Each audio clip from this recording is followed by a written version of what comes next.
Assalamualaikum warahmatullahi wabarakatuh. InsyaAllah kita mula dengan Ummul Quran Al-Fatihah. A'udzubillahi minasyaitonirrajim. Bismillahirrahmanirrahim. Alhamdulillahi rabbil alamin. Ar-Rahmanirrahim. Maliki yaumiddin. Iyyaka na'budu wa iyyaka nasta'in. Ihdinas siratal mustaqim. صراط الذين أنعمت عليهم غير المغضوب عليهم ولا الضالين آمين. أعوذ بالله السميع العليم من الشيطان الرجيم. بسم الله الرحمن الرحيم. إن الحمد لله نحمده ونستعينه ونستهديه ونستغفره ونعوذ بالله من شرور أنفسنا ومن سيئات أعمالنا. من يهده الله فلا مضل له ومن يضلل فلا هادي له. أشهد أن لا إله إلا الله وحده لا شريك له وأشهد أن محمدا عبده ورسوله. قال رب اشرح لي صدري ويسر لي أمري واحلل عقدة من لساني يفقهوا قولي رب زدني علما. أما بعد.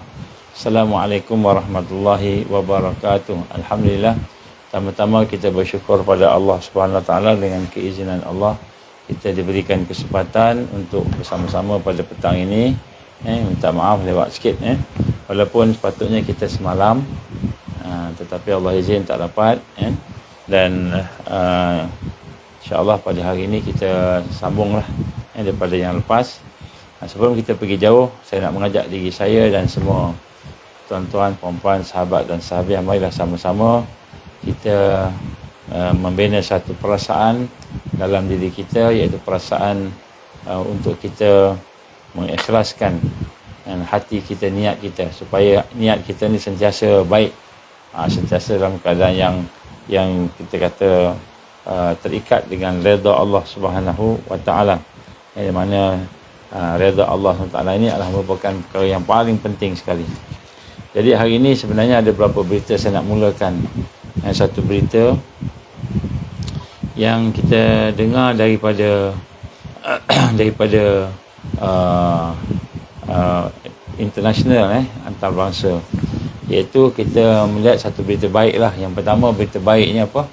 Berita baiknya kita dapati sokongan ke atas perjuangan Palestin, umat Islam semakin lama semakin tinggi, di mana ramai di kalangan orang-orang cerdik pandai, sama ada dari kalangan orang-orang yang terlibat dengan politik ataupun orang yang tak terlibat dengan politik, mula menyuarakan pandangan-pandangan mereka berkenaan dengan perkara-perkara yang berlaku.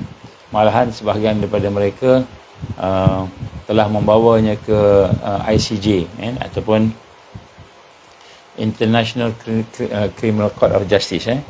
Dan di sinilah kita lihat bagaimana dalam hujah-hujah mereka tu memang cukup bernas, menunjukkan bahawa kesalahan-kesalahan yang dibuat oleh Yahudi ini melampaui batas, bukan lagi melampaui batas kemanusiaan, melampaui batas binatang lah. Binatang pun tak sampai macam tu. Kemudian kita melihat juga di kalangan orang awam, orang biasa-biasa, tetapi dia bukan Islam, yang daripada Amerika sendiri, dari Amerika, dari tempat-tempat lain lah. Mereka semua menyatakan tidak menyokong apa yang ada yang berlaku sekarang ini. Dan akibat daripada itu, maka tekanan demi tekanan telah diberikan. Tapi saya nak sebut kat sinilah, apa yang berlaku sekarang, Netanyahu telah pun menyatakan bahawa dia nak berunding. Dia nak berunding. Setelah 6 bulan lebih, mereka menghentam dari depan, belakang, kiri, kanan, atas, bawah dia tak boleh lah, untuk nak menghancurkan Gaza. Jadi kita dapati mereka telah menghentam 6 bulan lebih. Sekarang ni masih lagi tak boleh nak penetrate, tak boleh nak kalahkan. Walaupun dah lebih daripada 60,000 rakyat Palestin yang cedera, lebih daripada 60,000. Malahan yang mati pun digambarkan lebih daripada 30,000 dah, yang telah pun syahid, yang mati. Dan sebahagian besar daripadanya adalah bayi, kanak-kanak dan juga wanita. Jadi kita melihat dalam keadaan bangunan-bangunan yang telah hancur. Maknanya kita kata sini lebih daripada 80% bangunan-bangunan yang ada di Gaza juga hancur, habis kita kata ya. Dan dalam keadaan yang begitu, akhirnya Netanyahu seolah-olah menyatakan bahawa dia bersedia untuk berdamai, ceasefire. Walaupun dengan sombong dia menyatakan bahawa dia tidak boleh nak buat ceasefire sebab Hamas minta benda yang di luar daripada luar daripada kebiasaan ataupun kehendak yang betul kan. Jadi disalahkan Hamas jugalah kan. Jadi dalam hal ni yang berita baiknya apa? Berita baiknya Yahudi ni yang sombong ni, Netanyahu yang sombong ni kan, dia pun dah tone down maknanya dia dah rendahkan dia punya suara dia. Dia kata dia nak berdamai ataupun ceasefire kan. Dengan dia nak minta supaya hostage, orang yang ditawan, yang digambarkan yang ditawan dilepaskan, dibebaskan. Baik, yang menjadi kebaikan di sini yang kita nak kena rasa seronok lah, apabila dia telah tone down daripada kesombongan dia, ketakburan dia tu, maknanya musuh Islam ni memang ditakbur, dia sombong, maka di situlah kita nampak bagaimana rupanya hakikatnya mereka kalah. Hakikat mereka dah kalah. Walaupun bila kita bertanya-tanya, bila kita mendapatkan maklumat daripada sahabat-sahabat kita di sana lah, sebenarnya Hamas masih bersedia, masih kuat untuk meneruskan pertembungan ini sampailah kan, sampai habis. Maknanya dia ada kurang lebih 40,000 tentera. Yang keluar ni tak sampai separuh pun, tak sampai suku pun yang keluar ni. Jadi pada masa ni, maka dia minta demand, contohnya semua Palestinian punya yang dipenjarakan tu dibebaskan dan sebagainya lah. Dan di sinilah kita lihat daripada apa yang kita nampak sekarang ni ialah sebenarnya peperangan ni telah pun sebenarnya dimenangi oleh pihak Islam. Islam dah menang dah. La taqumu sa'ah hatta yuqatil al-muslimun al-yahud. Jadi tidak akan berlaku kiamat sehinggalah orang-orang Islam memerangi orang Yahudi ini. Telah pun kita dah nampak dah cahaya-cahaya kemenangan. Cahaya-cahaya kemenangan. Jadi mereka pun menggunakan strategi yang nombor 2, iaitu untuk sama-sama berdamai, mengikut term dia lah, mengikut term Israel lah. Tapi insya-Allah kita yakin bahawa pihak Palestin tidak akan berdamai sehinggalah mereka memenuhi tuntutan yang dikehendaki oleh Palestin. Contoh antara tuntutannya ialah mereka mahu membebaskan semua ataupun kita kata tawanan-tawanan dalam penjara.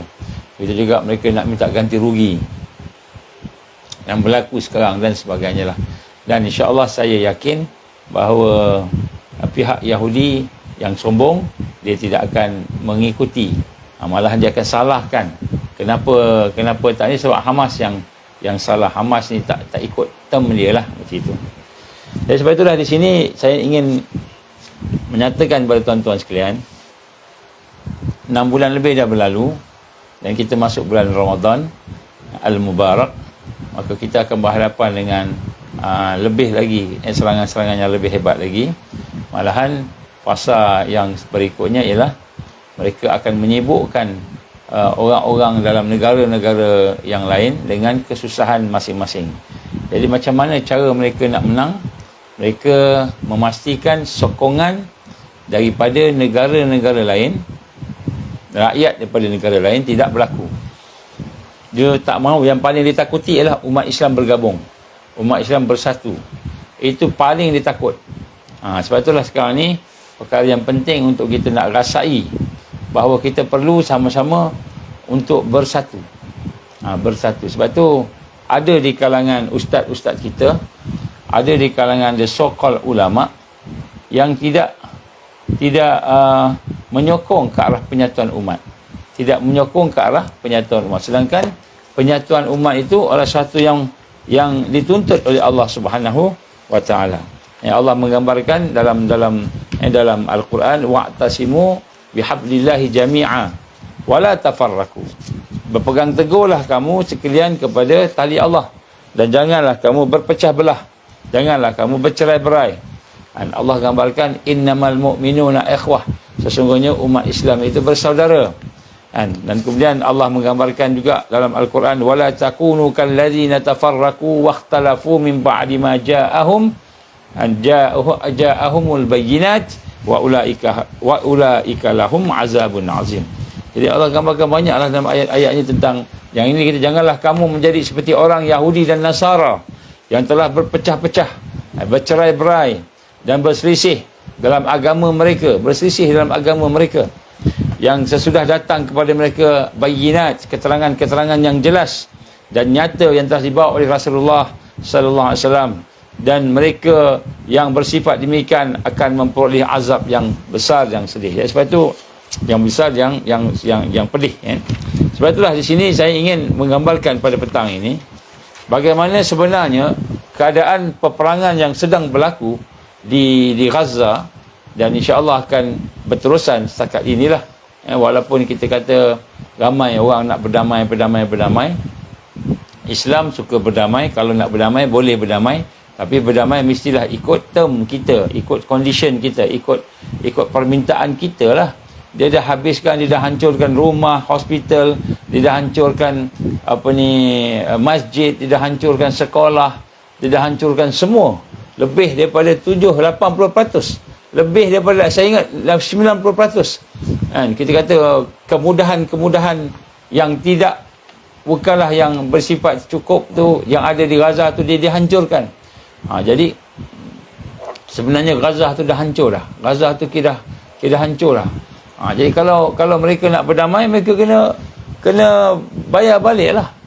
Bayar balik apa yang mereka buat. Dan kemudian kalau nak berdamai, kita kena iktiraf undang-undang antarabangsa. Buat masa ni kita iktiraf undang-undang antarabangsa ni yang ada sekarang ni lah kan. Bawa ke muka pengadilan mereka yang telah melakukan genosid, tak kira lah siapa tadi. Maka permintaan ini tentulah tidak akan dilayan, tidak layan oleh mereka yang sombong tadi. Sebab itu fasa sekarang ni fasa apa?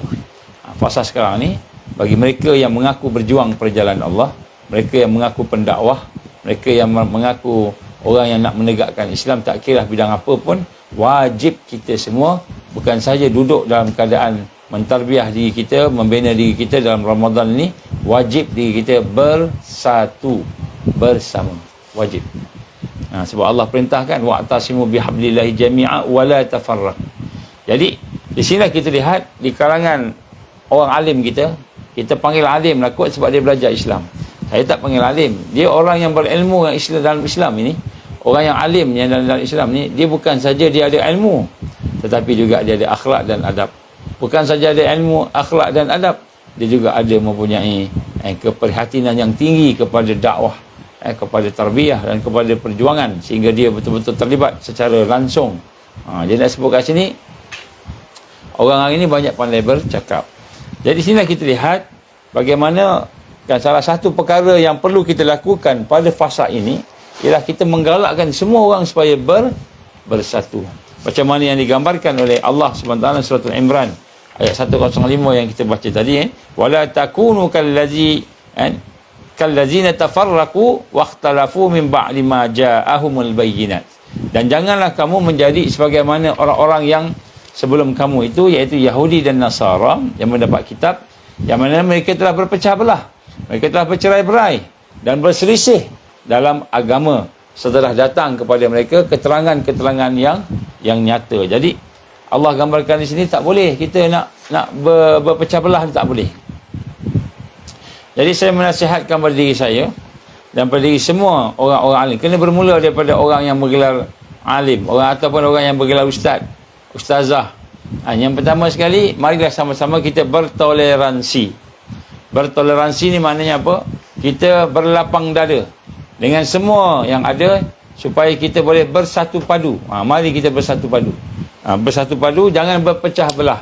Dan bagaimana cara nak elak berpecah belah ini, bercerai-berai ini, maka hendaklah kita jangan berselisih dalam hal agama. Jadi kita memang tidak menafikan akan ada perselisihan, ikhtilaf, beza pandangan, beza pendapat daripada kalangan apa sahajalah, tak kira lah dalam sudut apa pun. Maka di sini hendaklah kita mengutamakan penyatuan. Apa maksud penyatuan? Kita nak mengutamakan supaya kita ni tidak berpecah belah. Berpecah belah. Jadi kita nak mengutamakan yang itu dengan kita menjauhkan perselisihan. Tak kira lah yang digelarkan Wahabi, yang digelarkan Aswaja, ataupun apa sahaja. Terutamanya orang yang Ahli Sunnah wal Jamaah lah. Supaya mereka ni tidak melihat perbezaan. Tidak melihat perbezaan. Kalau ada pun perbezaan-perbezaan pandangan itu, maka kita berlapang dada. Berlapang dada ni maknanya kita bertoleransi antara satu sama lain. Kan inilah yang Allah gambarkan. Apakah tanda kita ni berpecah belah? Ialah kita ni banyak berselisih dalam bahagian agama. Walaupun keterangannya jelas dan nyata. Jadi orang ditekankan satu isu, satu pandangan. Katalah pandangan kunut, tahlilan, tahlil, baca Yasin dan sebagainya. Kita duk tekan benda yang kecil-kecil tu. Kan? Ini besar, dia kata, tak apalah kalau besar pun orang tu tidak amal, selagi benda tu tidak mendatangkan kekufuran, tak apalah. Kita kata apa? Kita berlapang dada. Nanti dalam hal ini sebab apa? Kerana kita telah sampai pada fasa di mana umat Islam kan akan dipecah-pecahkan, akan diratah, akan dimakan kerana perpecahan itu. Maka kita nak kena menyerukan kepada, sebab itulah semua ustaz-ustaz, semua orang alim, semua tuan-tuan guru, kita serulah supaya kita utamakan perkara yang asas, yang basic dalam Islam ini, supaya kita tidak berpecah belah. Jadi sinilah kita nak sama-sama melihat. Dan inilah merupakan jihad yang pertama dalam mengawal nafsu di bulan Ramadan. Jadi bulan Ramadan ini, dalam hal ini bukanlah jihad tu maknanya kita sekadar tak makan, tak minum. Tetapi sebenarnya membina ukhuwah, membina persaudaraan, kasih sayang. Sesama kita itu merupakan satu perkara yang merupakan jihad fisabilillah. Jadi inilah jihad yang paling utama yang digambarkan sebagai jihad melawan nafsu. Jihad melawan hawa. Rasul sallallahu alaihi wasallam telah bersabda dalam hadisnya, afdalul jihad an yujahid rajul nafsahu wa hawa. Rasul sallam telah bersabda bahawa jihad yang paling utama, afdalul jihad yang paling utama kepada seorang laki-laki itu adalah jihad seorang itu melawan diri dia ataupun nafsunya dan hawanya. Ini di hadis diriwayatkan oleh Abu Nuaim, Abu An-Najjar dan Abu Zar radhiyallahu an, dan telah disahihkan oleh Albani dalam Sahihul Jami', hadis nombor 1099. Jadi hadis ini menggambarkan bagaimana Rasul sallallahu alaihi wasallam menyatakan jihad yang utama ialah jihad melawan nafsu dan hawa. Dan nafsu dan hawa ini bermakna setiap kita wajib melihat diri kita sendiri, untuk kita sama-sama melawan segala perkara yang menyebabkan kita ni tidak boleh membina kekuatan Islam. Sebab bila disebut jihad ini maknanya perjuangan. Bila disebut perjuangan ini yang digambarkan oleh Rasulullah SAW ialah perjuangan fi sabilillah, perjuangan untuk menegakkan Allah, sistem Allah, Islam itu sendiri. Jadi kita nampak kat sini bila sebut jihad ini ialah jihad untuk nak tegakkan Islam. Dan tegakkan Islam itu dia bermula daripada diri kita sendiri. Dan hadis sahih ini menyatakan bahawa yang paling utama dalam banyak-banyak jihad yang kita nak buat, yang kita sendiri nak buat ni, ialah afdal jihad an yujahidur rajul an nafsahu wa hawa, iaitu dia seorang laki-laki atau seorang perempuan itulah dia melawan, dia berjuang melawan nafsunya, dirinya dan juga hawanya, syahwat dia. Dan jihad inilah sebenarnya yang perlu kita tekankan di dalam konteks suasana yang ada, realiti yang ada pada hari ini. Dan ulama-ulama sepakat yang menyatakan bahawa jihad termasuklah amalan yang paling utama di dalam Islam ini. Dia merupakan kemuncak dalam Islam. Sebab itu bila kita sebut kepada Ramadan, terutamanya Ramadan yang telah pun memasuki 100 tahun, 100 tahun kejatuhan umat Islam, 100 tahun kejatuhan Osmaniyah, maka perkara yang penting untuk kita melihat ialah setiap yang kita lakukan itu mestilah ke arah menegakkan Islam. Kerana inilah yang kita dapat daripada huraian para ulama kita berkenaan bagaimana untuk kita nak membina kekuatan kebangkitan itu, maka kita perlukan kepada perjuangan jihad, dan jihad itu bermula daripada dalam diri kita. Jadi bagi para ulama kita, apakah jihad yang penting? Para ulama kita alim ni, jihad yang penting pada para ulama setelah mereka ni beriman, yakin, setelah mereka ni melaksanakan perkara-perkara yang fardu dalam hidup mereka, maka wajib mereka menyatu padukan umat Islam. Mereka menyatu padukan umat Islam. Jadi maknanya kalau ada di kalangan para alim, para ulama yang menyatakan bahawa mereka ni betul, mereka ni meningkatkan Islam dan sebagainya, tetapi mereka melakukan perkara-perkara yang membawa kepada perselisihan, maka sebenarnya mereka bukanlah orang yang berjuang. Bagaimana digambarkan oleh Allah tadi, wala takunu kallazi natafarraqu wakhtalafu min ba'di ma ja'ahumul bayyinat. Dan janganlah kamu jadi seperti orang-orang Yahudi, orang-orang Nasara yang sebelum kita itu, di mana mereka berpecah belah. Mereka berpecah belah. Kenapa mereka berpecah belah? Kerana mereka itu berselisih. Kerana mereka itu berselisih faham. Berselisih faham dalam keadaan pada hari ini, umat Islam amat memerlukan kepada kekuatan-kekuatan untuk bersatu. Jadi sebab itulah saya nak menyeru kepada tuan-tuan, puan-puan, janganlah kita menggalakkan, jangan kita mendengar, tak payah dengar lah. Saya ingat kalau imam ustaz-ustaz yang ada tu yang duk cerita pasal berdebat sebagainya, dan perdebatan itu membawa kepada perkara yang remeh-remeh, yang kita kata yang perbezaan pandangan dan sebagainya, maka di sinilah kita lihat bagaimana kita perlu bersama-sama dengan penyatuan. Maka janganlah kita merasakan bahawa kita ni paling pandai dan sebagainya, akhirnya kita berpecah belah. Kerana zaman sekarang ini ialah zaman kebangkitan. Nabi gambarkan kepada kita, innallaha yab'asu li hazihil ummah ala ra'si kulli mi'ata sanah man yujaddidu laha dinaha. Sesungguhnya Allah akan membangkitkan ke atas umat ini. Innallaha yab'asu li hazihil ummah, ke atas umat ini, ala ra'si kulli mi'ata sanah, di atas setiap 100 tahun. Permulaan 100 tahun. Dan siapa dia?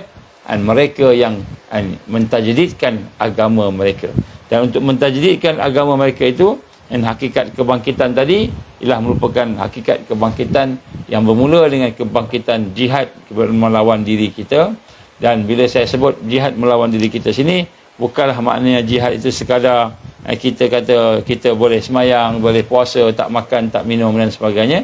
Tapi jihad yang besar dalam kita cuba nak membina kekuatan tadi ialah jihad untuk kita menyatukan umat, dan menyatukan umat. Kerana menyatukan umat inilah antara perkara-perkara yang penting pada hari ini. Sekiranya kita tidak berada dalam keadaan penyatuan umat tadi, maka kita bimbang kita akan terus diratah, dimakan oleh Israel, oleh Zionis, oleh musuh-musuh Allah, oleh iblis, oleh syaitan, oleh Dajjal. Jadi kita boleh semayang, kita boleh puasa, tapi kita masih lagi bertelagah. Jadi sebab itulah pada hari ini kita nak menyeru supaya jangan sampai kita mengikuti jalan-jalan tersebut. Inilah digambarkan sebagai kemungkaran. Salah satu daripada kemungkaran yang besar ialah apabila kita tidak bersama-sama berada di dalam keadaan membina kekuatan. Bagaimana Allah gambarkan kepada kita, wa'iddu lahum mastata'tum min quwwah wa min ribatil khail turhibuna bi aduwallahi wa aduwakum ila akhir. Dan kamu persiapkanlah diri kamu untuk menentang musuh-musuh Allah dengan persiapan yang paling mampu, yang paling kuatlah kekuatan-kekuatan tadi, dan sediakan pasukan-pasukan berkuda dan sebagainya. Di sinilah kita lihat bagaimana Apa yang kita nak membina ialah kekuatan. Dan salah satu perkara yang kita sebut sebagai kelemahan ialah kita berpecah. Kita berpecah. Sebab sekarang ni saya sebut awal-awal tadi, Netanyahu dah cakap dah. Netanyahu dia kata apa? Dia kata kita bersedia untuk nak ceasefire. Bila bersedia nak ceasefire, sedangkan peperangan yang dia mulakan, yang dia hancurkan orang sebagainya itu kan, masih lagi banyak lagi benda yang tak selesai. Jadi di sinilah kita nak sama-sama, kita sedang memasuki fasa kedua, mana umat Islam akan ditipu dengan perjanjian-perjanjian yang sebenarnya merugikan umat Islam. Bukanlah kita tidak sokong ceasefire, tetapi ceasefire tu hendaklah bersama-sama dengan kekuatan. Maknanya kekuatan di sini ialah mereka mesti memenuhi tuntutan rakyat Palestin ataupun tuntutan Muslim Kristian yang ada di Gaza, malahan yang ada di seluruh dunia. Di sini kita lihat apabila perkara pertembungan di antara al-haq dan batil, pasti al-haq akan menang.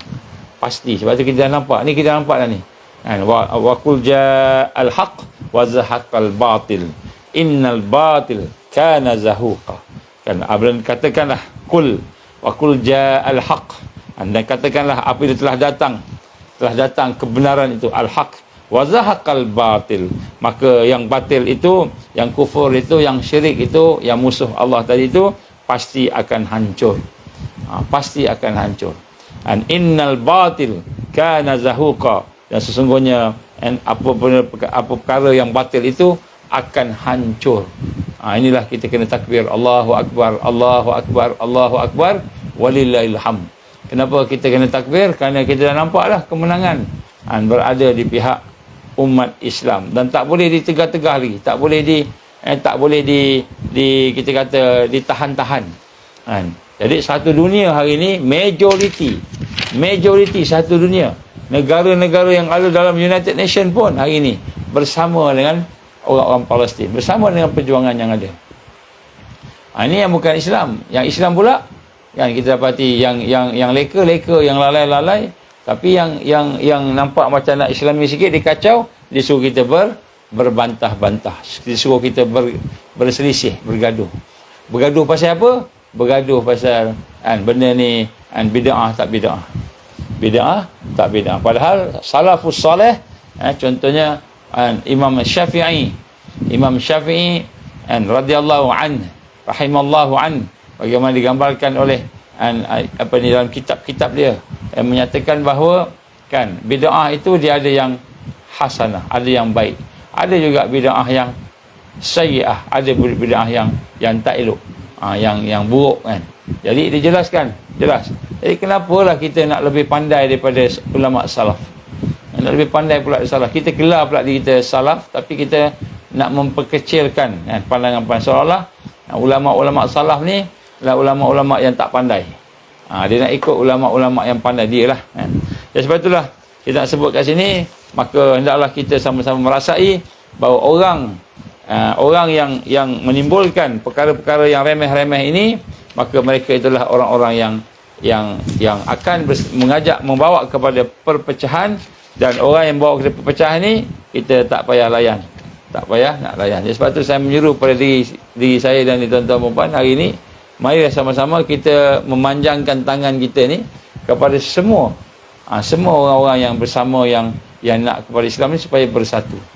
Dan saya rasakan dalam hati ni, bagaimana nak bersatu ni sebenarnya dia akan jadi susah apabila kita kena buat satu keputusan yang bersangkut paut dengan keyakinan kita.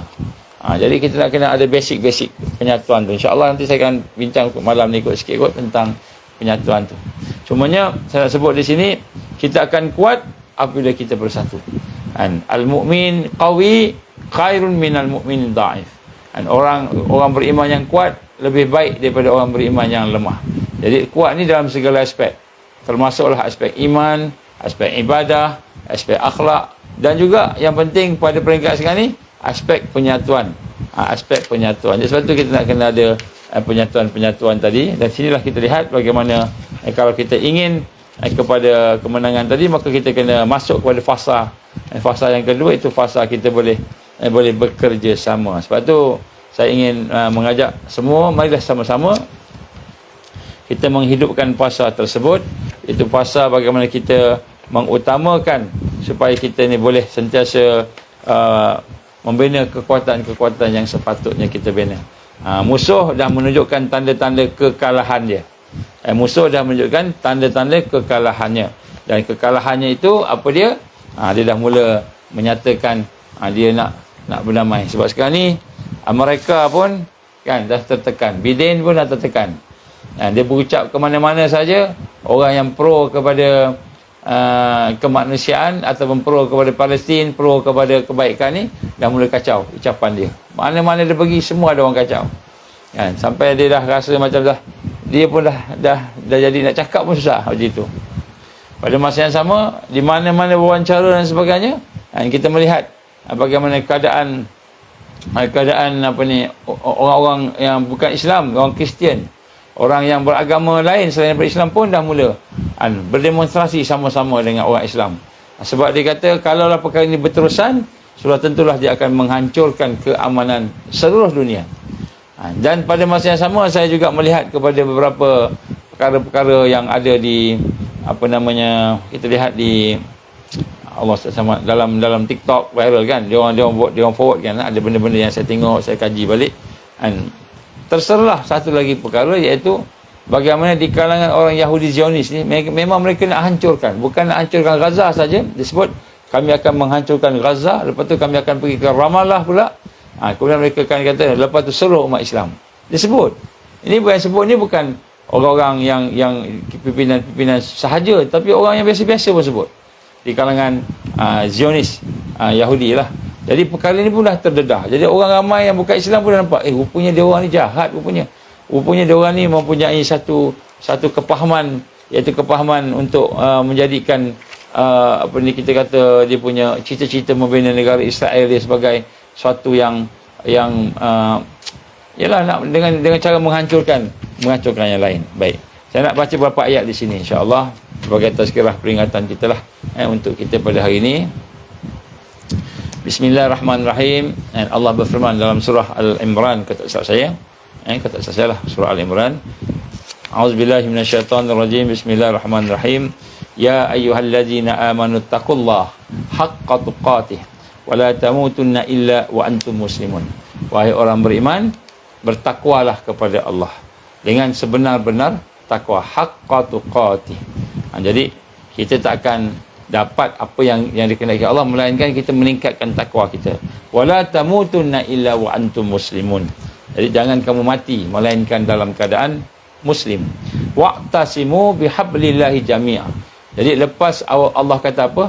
Meningkatkan takwa dengan haqqa tuqatih, takwa yang sebenar tadi, yang sebenar-benarnya. Dan kemudian Allah gambarkan wala tamutunna illa wa antum muslimun. Jangan pula mati melainkan dalam keadaan Islam. Maka apa perintah Allah? Wa'tasimu bihablillahi jami'a wala tafarraqu. Hendaklah kamu berpegang teguh dengan tali Allah. Apa tali Allah ni? Al-Quran, sunnah Rasul sallallahu alaihi wasallam, apa sahaja yang berkaitan dengan al-haq. Tali Allah, berpegang dengan tali Allah. Jadi Allah kata apa? Bersatu padu.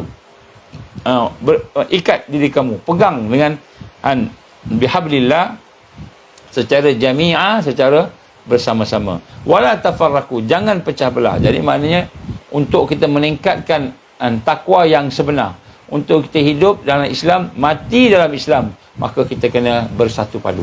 Kita kena berjamaah ataupun memegang tali Allah dengan secara jami'an, secara bersama-sama, dan jangan wala tafarraqu, jangan berpecah. So siapa yang berpecah, dia tidak akan boleh bertakwa. Jadi kalau kita ada rasa nak pentingkan diri kita, pentingkan kumpulan kita, pentingkan pandangan kita, maka kita akan berpecah-pecah, berselisih faham, maka kita tidak akan sampai kepada haqqa tuqatih, takwa yang sebenar-benarnya, dan kita tak akan sampai kepada kematian dalam Islam. Wazkuru ni'matallahi alaikum, dan ingatlah kamu akan nikmat yang telah Allah berikan ke atas kamu. Iz kuntum a'daan fa'allafa baina qulubikum. Di mana kamu pada sebelum ini berada dalam keadaan bermusuhan. Kamu tak kenal, kamu bermusuhan. Fa'allafa baina qulubikum, maka Allah mempersatukan hati-hati kamu. Fa asbahtum bi ni'matihi ikhwana, dan Allah menjadikan sahabat kamu ni tidak berpecah belah, tidak bermusuh-musuhan dengan nikmatnya. Dan dengan nikmatnya Allah memberikan kepada kamu ikhwana, iaitu diberikan kepada kamu persaudaraan.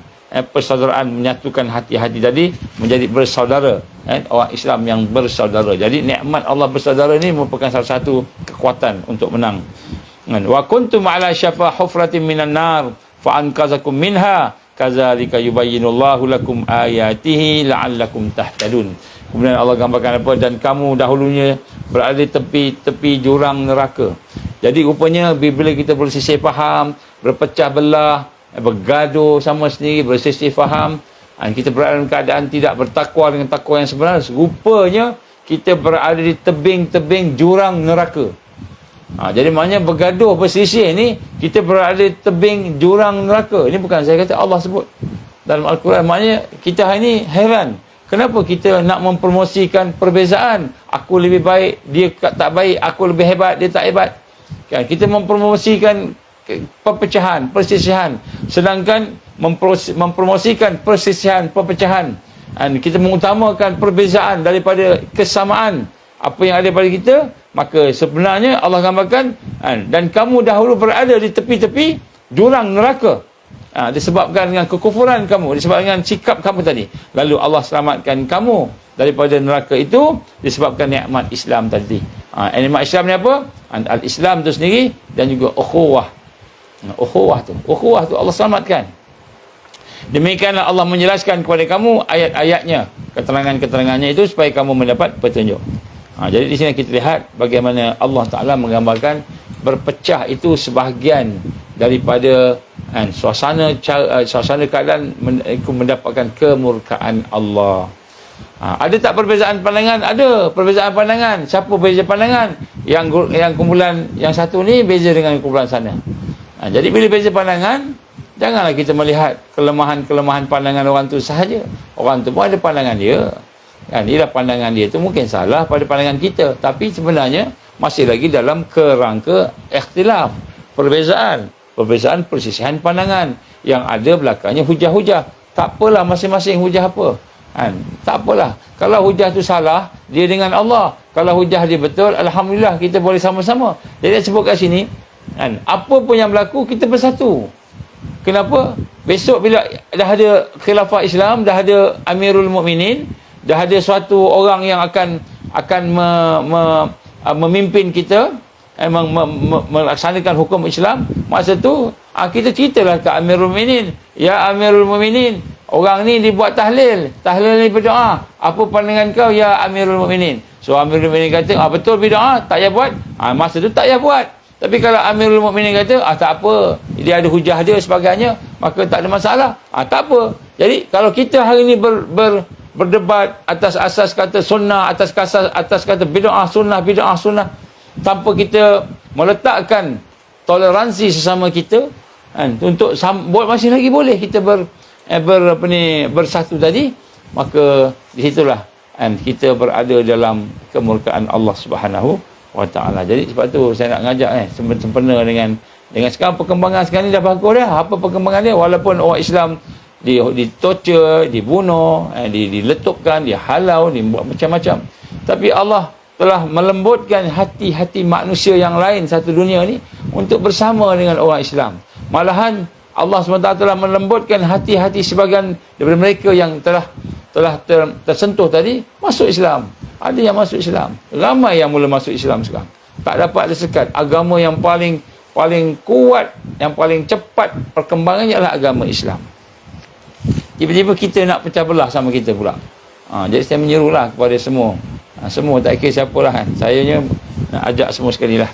Allah berfirman dalam Al-Quran, A'udzubillahi minasyaitanirrajim. Dengar apa Allah firman.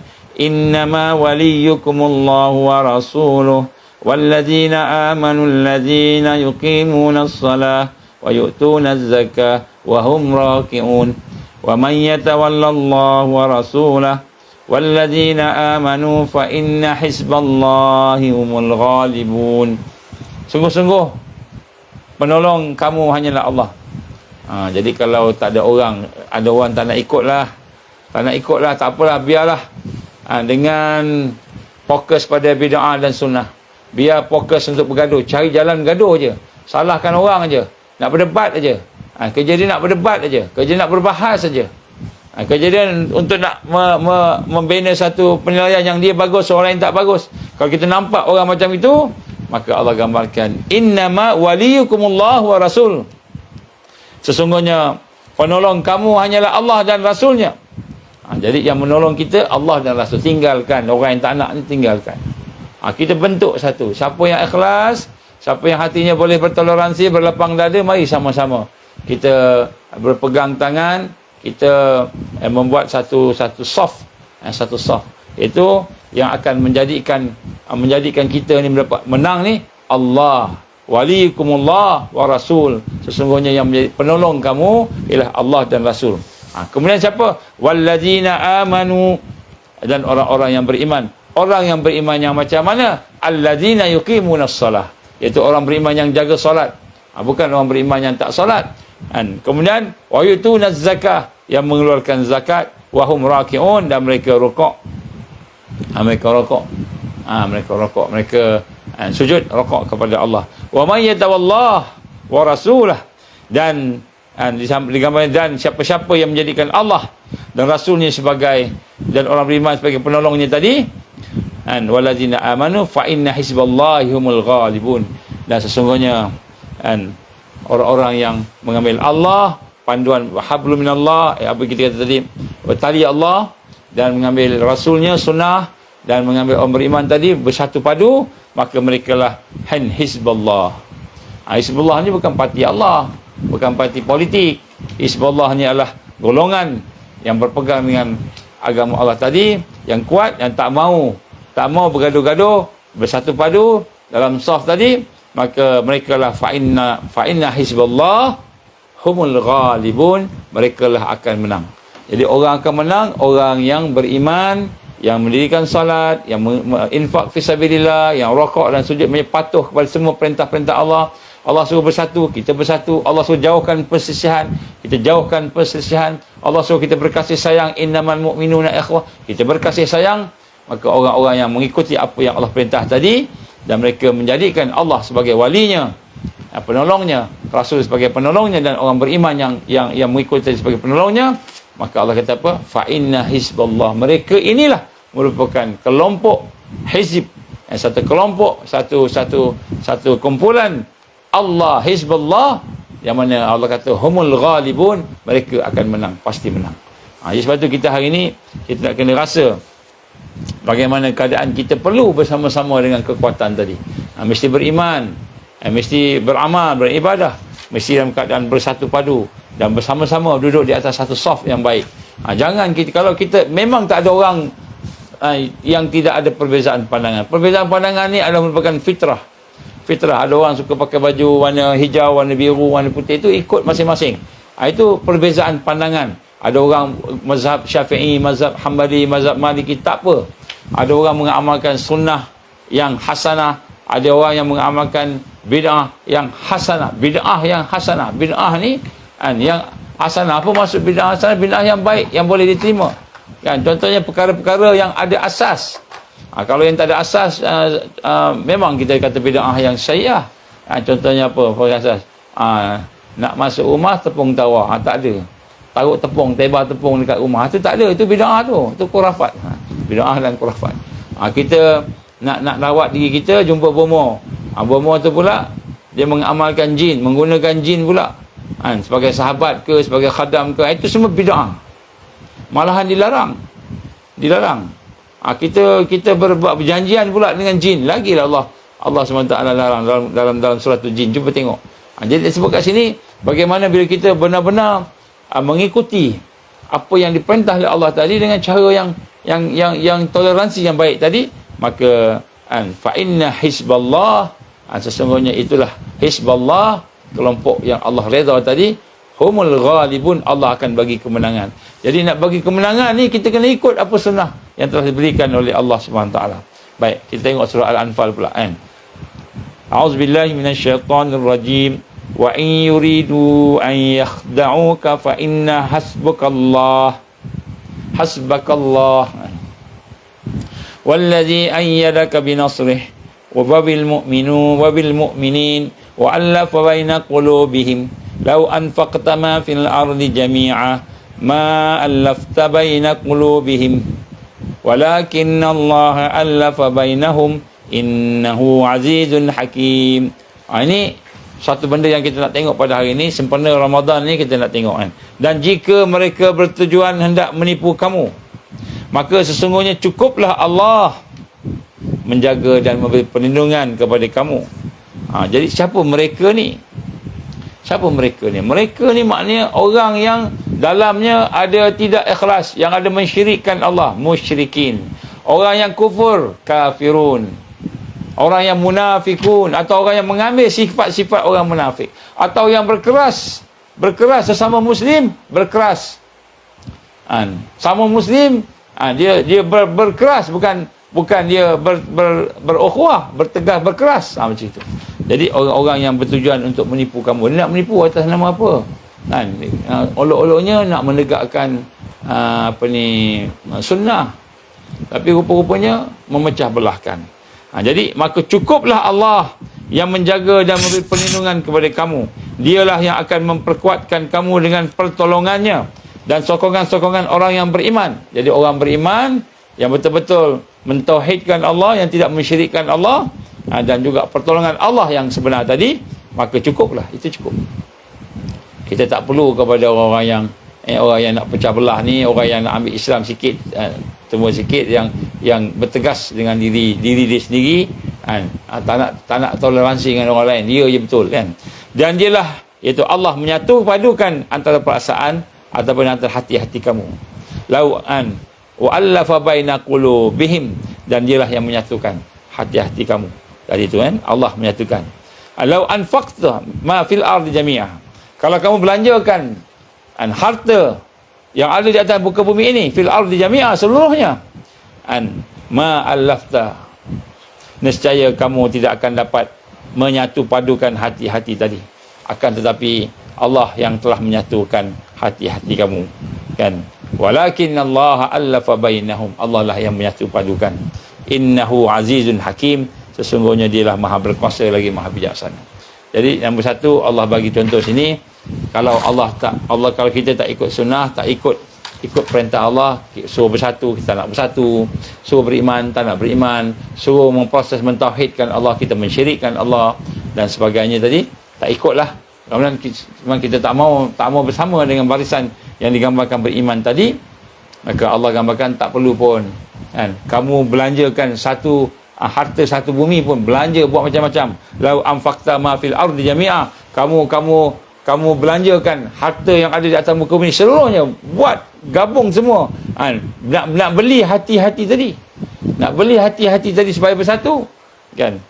Ma al-lafta baina qulubihim, maka tidak akan boleh nak menyatukan. Walakin Allah, melainkan Allah lah alfa bainahum, yang akan menyatukan kamu. Jadi sebab itu digambarkan kat sini bagaimana duit bukan boleh menyatukan manusia, tetapi Allah yang menyatukan manusia. Jadi begitu juga kalau kita pentingkan duit, juga kita tidak akan dapat menyatukan hati manusia. Sebab itu saya nak menyampaikan sedikit kepada para alim, orang-orang yang alim ulama ni kan. Saya nak buat nasihat kepada diri saya bukan alim, tapi nak nasihat kepada diri saya sendiri, kepada tuan-tuan perempuan sekalian. Mari sama-sama kita rasa bahawa janganlah kita jadikan agama ni tempat untuk kita nak dapatkan duit. Kita guna populariti kita dah popular dah, orang dah tengok kita, ratus ribu dah kita punya follower contohnya, ratus ribu dah ikut semua kan. Jadi kita gunakan untuk dapat duit. Kita niat, ni dah beramal ni ustaz, kita guna macam ni untuk dapat duit. Jangan. Jadi kita jangan letakkan wang, material, dunia di hadapan kita kalau dia berkaitan dengan agama. Kalau berkaitan dengan meniaga tak apa, bisnes tak apa, tapi agama, kita gunakan agama. Pasal kita dah dikenali sebagai orang yang ada agama, yang boleh mengajar agama, boleh bagi fatwa halal dan haram pula tu kan. Tiba-tiba kita gunakan kemasyuran kita tu sebagai bisnes, kemasyuran kita dalam bidang agama, kemasyuran kita dalam bidang dakwah, dalam bidang fatwa. Tiba-tiba kita gunakan pula kemasyuran kita tu untuk berniaga. Kemasyuran itu dikenali sebagai seorang alim, seorang agamawan, seorang da'i, ataupun seorang yang berjuangkan Islam. Kita guna untuk kita cari duit. Maka sini Allah gambarkan, dia akan pecah belahkan hati-hati orang yang berada, yang melihat dia akan pecah belah. Dia tak akan bertambah. Bila kita gunakan sesuatu yang bersifat agama tadi untuk mendapatkan dunia, maka dia bukan menyatu padukan, dia akan pecah belahkan. Kita akan pecah belah nanti. Jadi ada pecah. Jadi kita boleh nampak bagaimana berlaku pada hari ini. Sebab tu kalau kita nak berniaga, berniaga. Sebab tu Rasul sallallahu alaihi wasallam yang setelah dia menjadi nabi, dia tak berniaga. Jadi berniaga dia apa? Berniaga dia ialah perjuangan pada jalan Allah. Ya ayyuhallazina amanu hal adullukum ala tijaratin tunjikum min azabin alim. Wahai orang beriman, maukah aku tunjukkan kepada kamu, kata Allah, apa dia? Satu perniagaan yang boleh menyelamatkan kamu daripada azab yang pedih. Tu'minuna billah, kamu beriman pada Allah wa rasulih, dan juga kepada rasulnya, sunnah. Wa tujahiduna fi sabilillah. Jadi rupanya perniagaan bagi orang yang beriman pada Allah, yang nak selamatkan dirinya pada Allah, wa tujahiduna fi sabilillah, setelah beriman pada Allah dan Rasul, mereka berjihad pada jalan Allah. Berjihad pada jalan Allah. Jadi maknanya kalau kita gunakan pengaruh kita dalam agama, kita ni dah dikenal ustaz yang terkenal, kan, ustaz dah terkenal sebagainya, jadi akhirnya kita nak berniaga pula, jual korma, jual khaltah, cuka, jual apa sajalah, tak kira lah. Kita guna kemasyuran agama tadi untuk kita berniaga. Jangan, kita elakkanlah. Elakkan itu. Saya pesan pada diri saya jugalah, pada semua-semua sama-sama. Jangan kita gunakan kemasyuran kita dalam bidang agama, dalam bidang dakwah, dalam bidang fatwa untuk berniaga. Kenapa? Kalau kita guna hati untuk berniaga, maka dia akan memecah belahkan hati-hati manusia. Akan pecah belah. Yang paling lemah sekali, pecah belah pada Islam, pecah belah pada iman. Apa perniagaan mereka yang ada bidang agama ni? Perniagaan ialah mereka beriman kepada Allah, beriman kepada Rasul. Maknanya dia mengikut kitab, mengikut, jaga sahsiah dia, jaga kewarakan dia. Kemudian wa tujahiduna fi sabilillah, dan mereka ni berjuang perjalanan Allah. Tapi kalau nak berniaga boleh asingkan daripada kita nak dakwah tadi tu, kita asingkan, buat lain. Trading ke tak apa, boleh. Nak bisnes boleh. Macam saya dengar setengah ustazah atau ustaz, dia buka restoran. Tak apa, buka restoran lah, tak apa. Tapi jangan pula agama tu ni berniaga. Jangan jadikan agama itu satu perniagaan. Dia akan memecah belahkan umat. Paling kurang umat akan melihat kita dengan kacamata dunia. Ustaz ni, ustazah ni, dia nampak kacamata dunia, bukan perjuangan. Lainlah kalau perjuangan. Kalau perjuangan lain. Contohnya dia berniaga bersama-sama dengan jamaah yang ada. Kemudian ini untuk perjuangan, itu lain. Tapi dia berniaga untuk diri dia. Dia berniaga untuk kepentingan dunia dia. Tapi dia portray dia sebagai da'i, portray dia sebagai pendakwah, portray dia punya image dia sebagai seorang yang memberikan fatwa Islam. Tapi dia berniaga. Berniaga tu menggunakan image dia sebagai tadi tu. Ini bahaya. Saya pun sebelum ni saya tak perasan benda ni, tapi setelah saya melihat beberapa kejadian-kejadian yang berlaku kepada orang-orang agama, so-called orang agama, ustaz-ustaz kita ni, dah mula sekarang ni, dah mula trend. Jadi maklumlah ustaz-ustaz sekarang ni hidup semakin susah, semua orang semakin susah. Jadi kita menggunakan trend berniaga. Trend berniaga. Jadi berniaga kita gunakan credibility kita, kewibawaan kita sebagai seorang Islam, seorang yang berdakwah untuk berniaga. Jadi orang akan keliru nanti. Kita ni berniaga, apa berniaga kita? Berniaga kita ya bagaimana digambarkan oleh ayat surah As-Saff tadi kan. Kamu beriman. Kita berniaga, kita ajak orang kepada Allah, beriman. Ajak orang kepada Rasul SAW, beriman. Kemudian berjuang. Wa tujahiduna fi sabilillah bi amwalikum wa anfusikum. Dengan harta kamu, dengan diri kamu. Maknanya kita berjuang. Maknanya orang yang agama ni kena berjuang. Orang agama ni bukan tak boleh berkata. Syekh Abdul Qadir Jailani berniaga. Syekh Abdul Qadir Jailani rahimahullah, guru-guru kita ni, guru kita lah tu, ulama muhakkikin, dia pun berniaga, dia buat trading. Dia ada perniagaan import export. Kita jarang dengar Syekh Abdul Qadir Jailani berniaga. Kita jarang dengar. Saya pun tak pernah dengar sehinggalah saya berjumpa dengan cucu dia sendiri. Dia keturunan Rasulullah sallallahu alaihi wasallam. Saya jumpa dengan cucu dia. Antara pimpinan pada tarikat Ahmad Al-Qadiri. Kan, jumpa dengan dia, bincang dengan dia sebagainya, dia cerita atuk dia tu, Abdul Qadir Jailani rahimahullah, dia bukannya mengajar aja, tak, dia ada trading, tapi dia mengajar dakwah, mengajar tak termasuk dalam trading ataupun meniaga dia.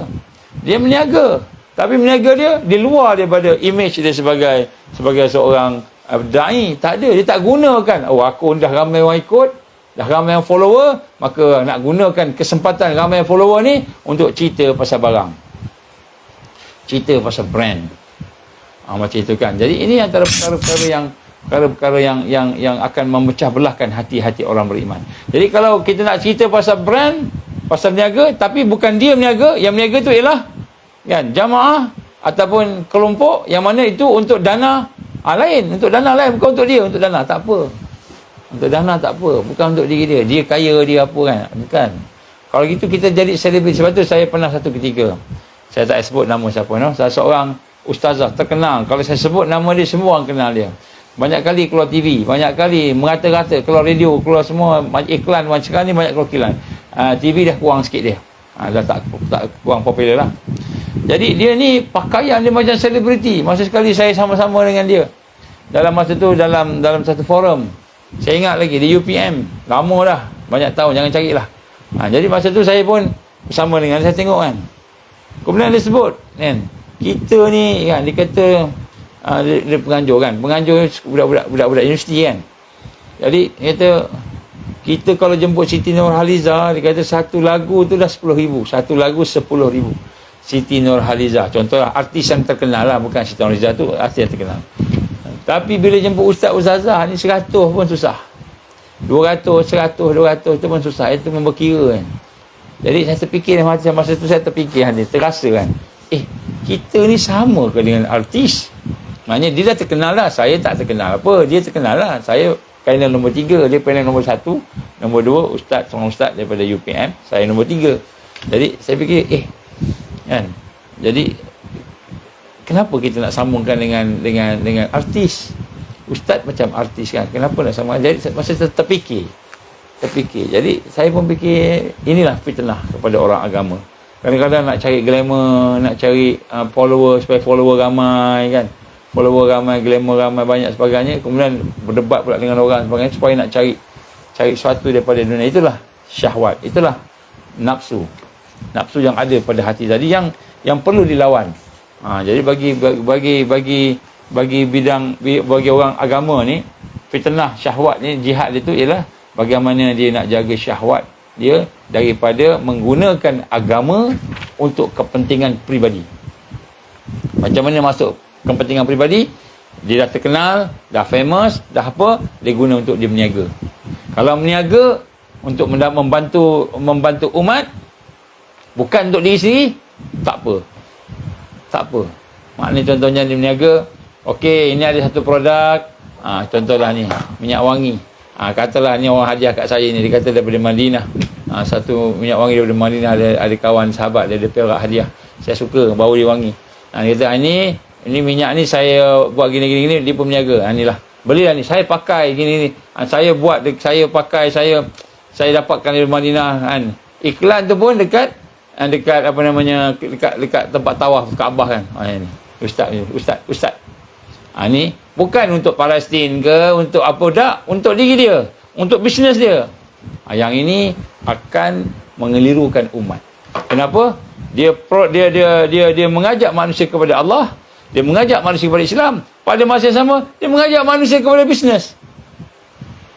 Pada bisnes juga. Jadi kalau nak berniaga, jangan gunakan imej sebagai ustaz. Maknanya buat satu. Buka satu restoran, Kan? Orang tak tahu pun restoran kita.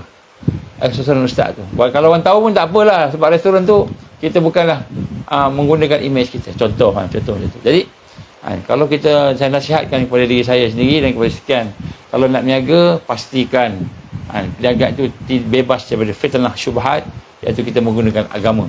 Sebab kita bimbang agama itu akan memecah belah. Jadi ini antara perkara yang menyebabkan umat hari ini berpecah belah. Allah gambarkan dalam surah Al-Anfal yang kita baca tadi, bagaimana kan, lau anfaqta ma fil ardi jami'ah, kamu belanjakan seluruh apa yang ada di dalam dunia ini keseluruhan, maknanya Allah katakan dunia inilah, ma allafta baina qulubihim, maka kamu takkan boleh menyatukan umat. Hati-hati, tak boleh. Jadi maknanya kita dah imej kita iman, imej kita takwa, imej kita Islam contohnya. Kita ni pedai, kita ni pejuang, tiba-tiba kita jual pula benda. Dan kita gunakan imej tu. Kalau jual ni minyak wangi untuk Palestin, semua pada Palestin, tu lain. Kita gunakan ajak orang kepada jihad fisabilillah, tu lain. Tapi bila ini untuk peribadi kita, dah ramai dah. Ustaz punya pengikut, saya nampak ada seorang cakap kat saya, Ustaz punya pengikut dah 60,000 lebih ni. 60,000 lebih ni yang duk follow sebagainya ni kan. Oh, kalau gitu, kalau seorang derma RM1 je dah RM60,000. RM60,000 kan. Jadi kalau RM60,000, Ustaz ambil 10%, dia katakan RM60,000, 10% tak RM6,000. RM6,000. Dia kata tiap-tiap hari minta orang tu sedekah, RM1 sedekah subuh. Jadi ada 60,000 orang, RM60,000 satu hari. Ustaz ambil 10%. 10% dapatlah RM6,000. Subhanallah. Banyak tak? Banyak satu hari RM6,000. Kalau 30 hari berapa? Gaji tak payah tak berapa dah. Ada orang cadang kat saya macam tu. Saya kata, saya fikir balik, Allah, macam mana, tak boleh ni. Kita bagi, kalau nak bagi, nak buat, tak payah nak minta. Tak payah nak kita. Kalau nak sendiri, niaga lain. Jangan guna imej kita sebagai da'i, sebagai apa, kita nak niaga. Jangan. Jadi dia akan memecah belahkan umat akan pecah belah nanti. Bukan saya kata Allah sebut ni, kamu kumpulkan satu benda, maknanya dunia ni menjadi dakwah dia. Walaupun dia kata dia seorang yang pejuang, yang apa, da'i sebagainya, tapi dia masih gunakan dunia sebagai yang dipromosikan itu dunia. Kalau ini promosi itu jihad, belilah ini untuk bantu Palestin, untuk bantu perjuangan. Beli ini untuk bantu perjuangan. Itu lain. Untuk bantu perjuangan, bukan untuk diri dia, tapi ini untuk diri dia. Ini tak boleh. Pada pandangan saya yang humble, yang saya hina ni, saya rasa saya minta tuan-tuan guru, ustaz-ustaz sebagainya jelaskannya ni. Kalau kita, sebab itu ada orang kena tegur kan, kamu duk minta derma untuk madrasah, tapi kamu pakai Al-Fat. Madrasah dhaif, tapi kereta kamu pakai Al-Fat. Jadi orang fitnah lah. Ni macam ustaz ni cari duit, padahal bukan macam itu. Dia pakai Al-Fat sebab ada orang bagi Al-Fat dekat madrasah. Dia tak ada kereta lain, itulah kereta yang dia ada. Dia pakai kereta yang dia ada tu untuk nak pergi, nak bawa, nak buat apa ni, kita urusan dan sebagainya. Jadi dia pakai sebenarnya macam tu. Tapi orang fitnah, kenapa? Dia duk sebut pasal madrasah, tapi dia sendiri pakai Al-Fat. Budak-budak surau sengit nak guntur. Jadi Al-Fat tu sebenarnya ada orang bagi Al-Fat kat dia. Dia nak jual pun tak boleh. Pakai buat angkut anak-anak pergi masjid ke apa, contoh. Tapi benda tu still menjadi fitnah. Orang duk fitnah macam-macam. Ini antara perkara yang akan memecah belahkan. Apabila sahsiah da'i itu, dia jadi bercampur-campur. Dia akan memecah belahkan. Jadi ini perkara-perkara yang insya-Allah kita kena tengok balik.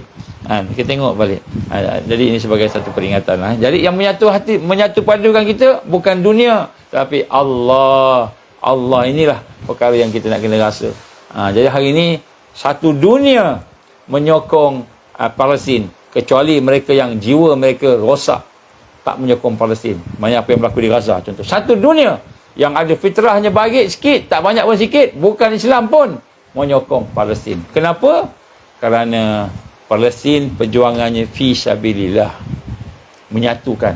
Dan Allah menyatukan satu dunia untuk Palestin tadi. Jadi kita ingat hari ni bukan untuk nak menang, nak berniaga. A'udzubillahi minasyaitonirrajim. Wal mu'minuna wal mu'minat ba'duhum awliya'u ba'd ya'muruna bil ma'ruf wa yanhauna 'anil munkar wa yuqimuna as-salah wa yutuna az-zakah wa yuti'una Allah wa rasulahu ulaika sayarhamuhumullah innallaha azizun hakim. Wal mu'minun wal mu'minat. Ni bulan Ramadan kita kena rasa ni. Allah panggil kita orang beriman, laki-laki, orang beriman perempuan. Ba'duhum awliya'u ba'd. Sentiasa mereka menjadi penolong kepada sebahagian antara satu sama mereka. Jadi kita nak kena minta tolong. Saya minta tolong sama-sama kita tolong menolong. Apa dia? Marilah kita bersatu padu. Mari kita bersatu padu. Mari kita tinggalkan perselisihan. Janganlah gaduh hanya kerana tahlil kita bergaduh. Hanya kerana selisih pandangan kita bergaduh sampai kita tak boleh bersatu padu. Bersatu padu. Ziarah, jumpa, makan sama-sama orang alim kita ni. Kan, jangan bina jamaah. Kerana jamaah yang ada hari ni sebenarnya, ni saya sebut sikit lah. Jamaah yang ada pada hari ni yang dibina oleh mana-mana ustaz, mana-mana tuan guru, mana-mana madrasah, mana-mana organisasi. Sebenarnya jamaah yang ada ni, jiwa-jiwa yang terkumpul itu sebenarnya adalah merupakan jiwa-jiwa yang berhajatkan kepada kebaikan yang wajib kita satukan antara satu sama lain. Tak boleh kata aku lebih baik daripada dia, kita je baik, orang tak baik. Jamaah aku ni jamaah ahli syurga, jamaah tu ahli neraka. Sebab kepimpinan yang akan menyatukan kita tak lama lagi nak keluar dah, insya-Allah. Mereka yang mendapat hidayah al-mahdiyin yang mendapat hidayah tu akan keluar tak lama lagi dah. Malahan 100 tahun yang akan ada mujaddid. Kan kita baca hadis tadi kan, may yujaddidu laha dinaha. Ke atas 100 tahun akan ada mereka yang mentajdidkan agama. Jadi sekarang ni kita dah 100 tahun. Masihi dah 100 tahun, Hijri pun dah 100 tahun. Sejak kejatuhan Osmaniyah dah 100 tahun dah. Jadi sebenarnya apa peranan jamaah-jamaah ni? Jamaah Ansar, jamaah apa sajalah sebutlah. Halwan, Ikram, Abim, Madrasah A, Madrasah B, PAS, yang Islam, UMNO, contohnya. Apa sahaja pun perkelompok-kelompok yang ada semua ni, kita kena rasa bukan membawa manusia kepada kita, bukan bawa manusia kepada individu. Kita ketua, sayalah ketua, sayalah pengasas, bukan. Tapi mengajak manusia kepada persatuan, penyatuan. Kenapa? Ini amal paling penting fasa sekarang. Setelah kita beriman, setelah kita beribadah, setelah kita ikhlas dan berakhlak baik, maka kita wajib berukhuwah. Bila wajib berukhuwah, kita wajib bersatu padu. Itu peranan dia. Jadi sebab tu, wahai ustaz-ustaz yang banyak follower, wahai para tuan guru yang banyak follower, wahai mufti dan qadi yang banyak follower dalam internet, bawa follower kita ke arah kesatuan. Kenapa? Kerana kesatuan itulah tuntutan untuk kebangkitan dan tajdid. Tuntutan, satu yang wajib, bukan satu yang main-main. Allah dah sebut tadi, kita baca ayat tadi. Wala tafarraqu, Allah kata jangan pecah belah. Jadi kita ingat, kita dah ada 100,000, dah ada 1 juta pengikut, 1 juta follower, 1 juta orang yang bersama kita. Kita ingat itu kita punya, jamaah tu kita punya, kelompok tu kita punya. Ini saya punya ni, pertubuhan saya ni, saya yang mengasas ni, saya yang menjadi ketua ni, saya yang menjadi mursyid, saya yang menjadi presiden, saya menjadi pengurusi. Maka sekiranya setiap mereka yang memimpin jamaah-jamaah yang ada di dunia ini merasakan bahawa jamaah itu dia punya, maka dia telah memecahkan jamaah dia itu daripada kebangkitan dan tajdid. Daripada kebangkitan dan tajdid. Kenapa? Kebangkitan dan tajdid mewajibkan seluruh umat, seluruh mereka yang beriman yang Islam bersatu padu. Mesti bersatu padu, wajib bersatu padu ni. Kita takkan menang sehinggalah orang beriman seluruh dunia bersatu padu. Bagaimana yang telah Allah tunjukkan kepada kita. Zaman Rasulullah sallallahu alaihi wasallam, apabila umat yang beriman bersatu padu di bawah kepimpinan Rasulullah sallallahu alaihi wasallam, maka pada ketika itu Allah memberikan kemenangan demi kemenangan. Tapi setelah umat Islam berpecah belah, umat Islam yang menjadi pengkhianat kepada negara dia sendiri, pengkhianat kepada kepimpinan dia, pemimpin sendiri pengkhianat, memecah belahkan umat. Maka di situlah bila umat berpecah, maka kita tak boleh menang. Itu sunnah yang Allah tetapkan. Yang sebab itulah, wahai pemimpin-pemimpin, wahai ustaz-ustaz yang banyak follower. Ni saya seru pada ustaz banyak follower ni. Kan? Duduk sini bangga dengan follower 100,000, 2,000, 100,000. Kan? Kita wajib membawa follower kita bersatu bersama dengan follower-follower yang lain, mukmin yang lain, muslim yang lain, sehingga sama-sama kita membina kekuatan. Siapa nak jadi ketua besok? InsyaAllah Allah akan lantik orang jadi ketua. Yang kita dengar sebagai Al-Imam Al-Mahdi. Imam Mahdi datang masuk, bersatu semua. Tapi jangan kita hari ni kita mempersiapkan anak buah kita, orang bersama kita mempersiapkan untuk apa? Untuk supaya sokong kita, dokong kita, sanjung kita, jadikan kita ni famous dan hebat, tanpa kita memikirkan keperluan dan kewajipan untuk bersatu padu. Semua jamaah satu dunia wajib bersatu padu. Sebab tu sekiranya ada di kalangan tuan-tuan guru yang tak bagi anak-anak buahnya untuk bersama-sama bersatu padu dengan orang lain, maka dia adalah seorang yang hanya mementingkan diri sendiri, bukan daripada kalangan ulama akhirat, tetapi dari kalangan ulama usuk, ulama dunia, ulama jahat. Kalau dia memecah belahkan umat, dia adalah ulama usuk, dia adalah ulama jahat yang mana berlawanan dengan apa yang diperintahkan oleh Allah Subhanahu wa taala. Wal mu'minun wal mu'minat ba'duhum awliya'u ba'd. Orang beriman laki-laki, orang beriman perempuan, mereka sama-sama mereka menjadi penolong antara sebahagian dengan sebahagian yang lain. Dan mereka menyuruh. Kenapa mereka tolong menolong? Bukan tolong menolong supaya dapat duit, tolong menolong supaya membina kekuatan-kekuatan duniawi. Tak. Ya'muruna bil ma'ruf wa yanhauna 'anil munkar. Tolong menolong dalam rangka untuk melakukan amar ma'ruf nahi munkar. Dakwah, jihad, tarbiyah, jihad. Jihad, dakwah dan tarbiyah. Ya'muruna bil ma'ruf wa yanhauna 'anil munkar. Maka dia mengajak semua sama-sama, mari kita melakukan amar ma'ruf nahi munkar. Tegakkan Islam al-ma'ruf al-akbar. Runtuhkan jahiliyah al-munkar al-akbar. Runtuhkan kemungkaran yang besar tadi. Maka untuk itu bersatu pada wa yuqimunas salah. Maka dirikan solat. Mereka dirikan solat. Wa yu'tunaz zakah. Mereka juga melakukan infak, mengeluarkan zakat. Wa yuti'una Allah wa rasuluh wa rasulah, iaitu mereka juga taat kepada semua perintah-perintah Allah Subhanahu wa taala. Dan mereka inilah yang akan mendapatkan rahmat daripada Allah. Barulah Allah bagi rahmat dia, dan barulah Allah bagi apa? Bagi kita boleh menang. Bagi Islam menang. Ya, sebab itulah saya menyeru, kalau ada di kalangan kita janggutnya panjang, kan, serbannya tebal, kan, jubahnya cantik hebat, cakapnya Quran dan hadis, tetapi apa yang dicakapnya hanya untuk bawa kepada satu pandangan sahaja, tidak boleh toleransi, tidak boleh bersatu padu dengan umat-umat yang lain, maka itulah merupakan mereka yang ulama usuk, yang mengajak kepada perpecahan. Ulama akhirat mengajak kepada iman, mengajak kepada Rasul, sunnah, dan mengajak kepada ukhuwah lillah fillah. Saya tak tuduh siapa-siapa, no. Saya tak kata siapa. Kita muhasabah sama-sama kita. Kita muhasabah sama-sama kita. Jangan utamakan perbezaan pandangan. Selagi kita ada hujah masing-masing, dan hujah daripada ulama, hujah daripada hadis-hadis Nabi, hujah daripada Al-Quran, yang tidak membawa kepada kekufuran, maka tak payahlah kita nak merosakkan orang lain dengan kita menyatakan, menuduh-nuduh orang lain sebagai sesat, ahli neraka dan sebagainya.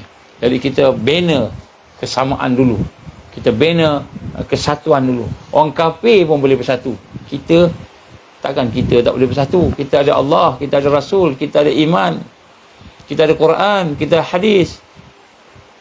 Kita ada panduan-panduan ijma' ulama, kita tak boleh bersatu, kita pula bergaduh.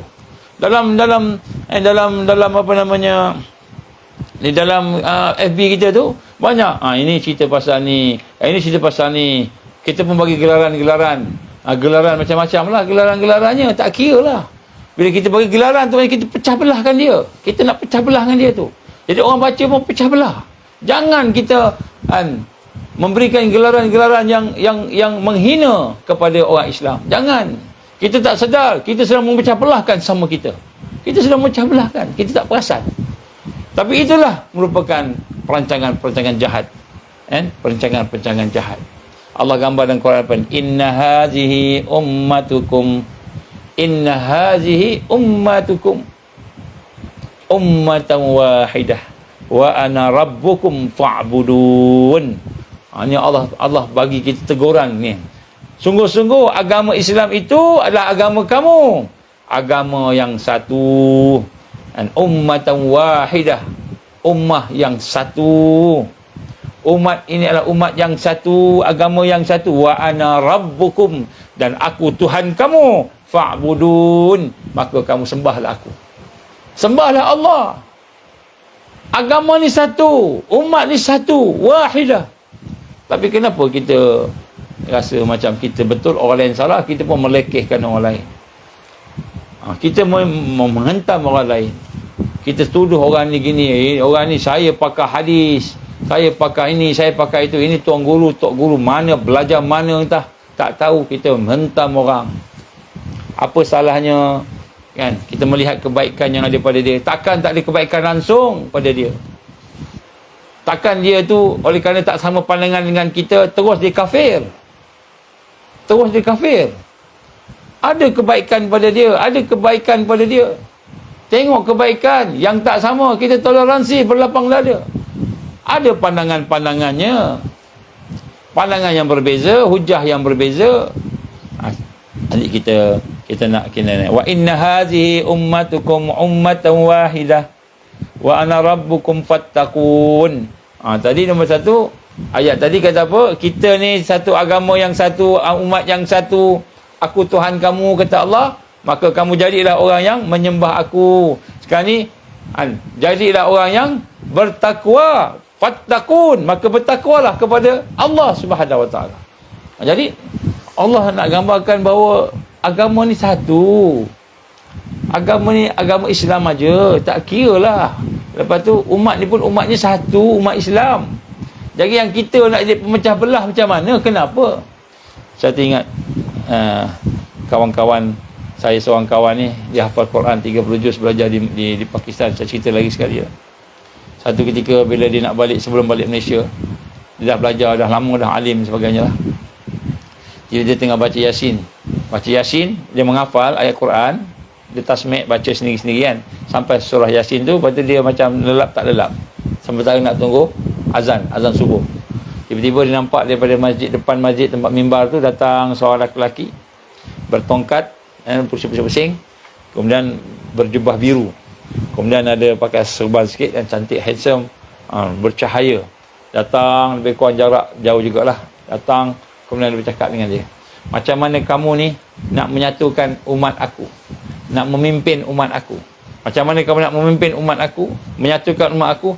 Kamu sama kamu pun bergaduh. Kamu sama kamu berselisih. Nabi tegur tu dia. Ni dia kata antara mimpi tak mimpi. Dia kata macam mimpi tak mimpi gitu. Dia tengah duduk baca Yasin, dia macam ngantuk-ngantuk, mamun-mamun gitu kan, macam ngantuk-ngantuk tu. Macam tiba-tiba tersedar ada seorang datang. Siapa ni? Dia berjauh datang. Dia sebab apa? Macam mana kamu nak memimpin umat aku? Macam mana kamu nak memimpin umat? Macam mana kamu nak menyatukan umat? Kamu sama kamu, ulama-ulama lah, berselisih, bergaduh. Ini Nabi tegur dalam mimpi tersebut lah. Jadi dia menangis. Adalah lagi nasihat Nabi yang lain, dia menangis. Ini yang disebut, dia kata dia menangis. Dia sedih, kata, ya Allah. Dia penggiling kepala. Macam mana nak buat? Sedangkan Allah perintahkan kita. Satu ayat Allah surah Al-Fatih. A'udzubillahi minasyaitonirrajim. Ini kita ambil satu pengajaran. Berapa dah ni? Sikit lagi, insyaAllah. Muhammadur Rasulullah walladzina ma'ahu asyidda'u 'alal kuffari ruhama'u bainahum ila akhir. Pak masih Nabi Muhammad sallallahu alaihi wasallam itu pesuruh Allah, dan orang-orang yang bersama dengannya bersikap keras dan tegas terhadap orang yang kafir, tetapi mereka ruhama'u bainahum, berkasih sayang, berbelas-belas kasihan sesama sendiri. Engkau melihat mereka beribadah, rokok dan sujud, mengharapkan limpah kurnia pahala daripada Allah, mengharapkan keredaannya. Tanda yang menunjukkan mereka itu terdapat pada muka mereka, wajah mereka, dari kesan sujud. Demikianlah sifat mereka yang tersebut dalam kitab Taurat, dan mereka juga begitu juga dalam kitab Injil, sebagai pokok tanaman yang mengeluarkan anak dan tunasnya. Lalu anak dan tunasnya itu menyuburkannya sehingga ia menjadi kuat, tetap tegak berdiri batangnya dengan keadaan yang mengagumkan orang yang menanamnya. Dan pengikutnya berkembang kerana ia hendak menjadikan orang yang kafir merana dengan perasaan marah, hasad, dengki dan kembang biaknya orang Islam itu. Jadi umat Islam ini berkembang dengan ruhama bainahum, dia berkasih sayang.